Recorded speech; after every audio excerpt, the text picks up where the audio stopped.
မင်္ဂလာပါဒီနေ့တင်ဆက်ပေးသွားမယ်အကြောင်းအရာကတော့အသေးခွဲခြင်းဝေဒနာကနေအမြန်ဆုံးရုံးထွက်ကုစားနိုင်မယ့်နည်းလမ်းများပဲဖြစ်ပါတယ်မင်္ဂလာပါဒီနေ့ဗီဒီယိုကိုကြည့်ရှုနေကြတဲ့လူတွေထဲမှာအသေးခွဲတဲ့ဝေဒနာကြောင့်ရင်ပတ်တဲ့စိုးနှိမ်နေပြီးစိတ်ဆင်းရဲနေရတဲ့လူတွေရှိလားလောကကြီးတစ်ခုလုံးပြိုပြက်သွားတယ်လို့ဒီနာကျင်မှုတွေကဘယ်တော့မှပြီးဆုံးသွားတော့မှာမဟုတ်ဘူးလို့ခံစားနေရပြီလားအချင်းရဲ့တစ်ခုပြည့်စည်သွားတဲ့အခါခံစားရတဲ့စိတ်ဒဏ်ရာကတကယ့်ကိုခန္ဓာနာကျင်မှုလိုပါပဲပြင်းထန်ပါတယ်ဒါပေမဲ့စိတ်မပူပါနဲ့ဒီနေ့ဗီဒီယိုမှာတင့်ရဲ့ကြေကွဲနေတဲ့နှလုံးသားကို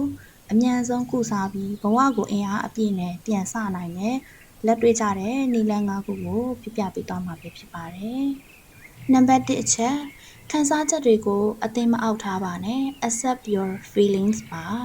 ပထမဆုံးအချက်ကတော့ကိုယ့်ရဲ့ခံစားချက်တွေကိုလက်ခံဖို့ပါပဲလူအများစုကအသေးကွဲရင်ငါဘာမှမဖြစ်ဘူးဆိုပြီးအသင်ဟန်ဆောင်တတ်ကြပါတယ်ဒါပေမဲ့ငိုချင်ရင်ဝအောင်ကိုပြစ်လိုက်ပါဝမ်းနေတာဒေါသထွက်တာနှမျောသားသားဖြစ်တာတွေကတဘာဝတရားပါကိုယ့်ရဲ့ခံစားချက်တွေကိုအသင်ဖိနှိပ်မထားပါနဲ့အချိန်တစ်ခုပေးပြီးစီစဉ်ခွင့်ပြုလိုက်ပါအချိန်တန်ရင်ဒီလှိုင်းလုံးကြီးကငြိမ်သက်သွားမှာပါဒုတိယအချက် no contact rule ကိုပြပြသားသားသုံးပါဒုတိယအချက်ကတော့အရေးကြီးဆုံးပါပဲ no contact rule ကိုကျင့်သုံးပါသူ့ရဲ့ social media တွေကိုဝင်မှွေတာ message ဟောင်းတွေကိုပြန်ဖတ်တာသူဘာလုပ်နေမလဲဆိုပြီး like စုံစမ်းတာမျိုးကိုလုံးဝရပ်လိုက်ပါကနဦးမှာ unfollow တို့မဟုတ် block လုပ်ထားတာကကိုယ့်ရဲ့စိတ်ဓာတ်ရာကိုစားနဲ့ပတ်တယ်လို့မျိုးထပ်မံကျင်အောင်ကာကွယ်ပေးတဲ့အကောင်းဆုံးတိုင်းကလက်နက်တစ်ခုပဲဖြစ်ပါတယ်နံပါတ်3အချက်ပတ်ဝန်းကျင်ကိုပြောင်းလဲပြီးကိုအချိန်ပေးပါ self care လုပ်ခြင်းကိုဆိုလိုတာပါ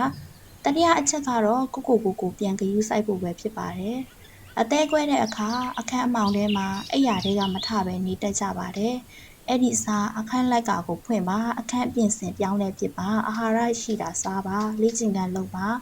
ကိုဝါသနာပါပြီးမလုပ်ဖြစ်တာကြတဲ့အရာတွေကိုလုပ်ပါကိုဂရုစိုက်ခြင်းကအဟောင်းတွေကိုမေ့ပြီးအားကောင်းစေတဲ့ဆေးတစ်ခွက်ပဲဖြစ်ပါတယ်နံပါတ်4အချက်ချစ်ရသူတွေနဲ့အချိန်ကုန်ဆုံးပါ support system စတုထအချက်ကတော့ကိုချစ်တဲ့လူတွေစီကအာယူပါ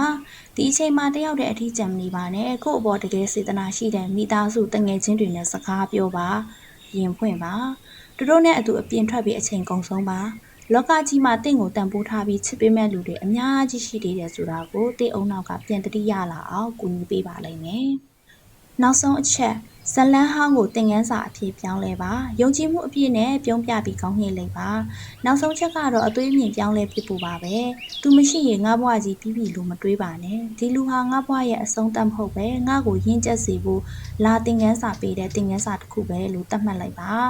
တင်ဘဝရဲ့ဇလန်းကပြီးမသွားသေးပါဘူးစာမျက်နှာအသစ်တစ်ခုကိုလှန်လိုက်ယုံတင်ပါတင့်အတွက်ပိုကောင်းတဲ့အနာဂတ်ပိုကိုင်းနေတဲ့သူကရှေ့မှာစောင့်ကြိုနေပါတယ်အသေးကွဲတာဟာအချိန်တန်ရင်ပျောက်ကင်းသွားမယ့်ထင်ရတစ်ခုပါကိုအချိန်ပေးပါစိတ်မလောပါနဲ့တင်ကဒီထက်မကပျော်ရွှင်ရဲမိုးဖို့ထိုက်တန်ဖို့တဲ့လူတစ်ယောက်ဖြစ်ပါတယ်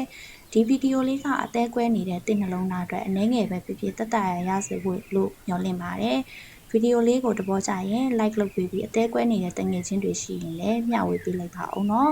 channel လေးကို subscribe လုပ်ထားဖို့မမေ့ပါနဲ့အားလုံးပဲစိတ်ချမ်းသာကိုယ်ချမ်းသာ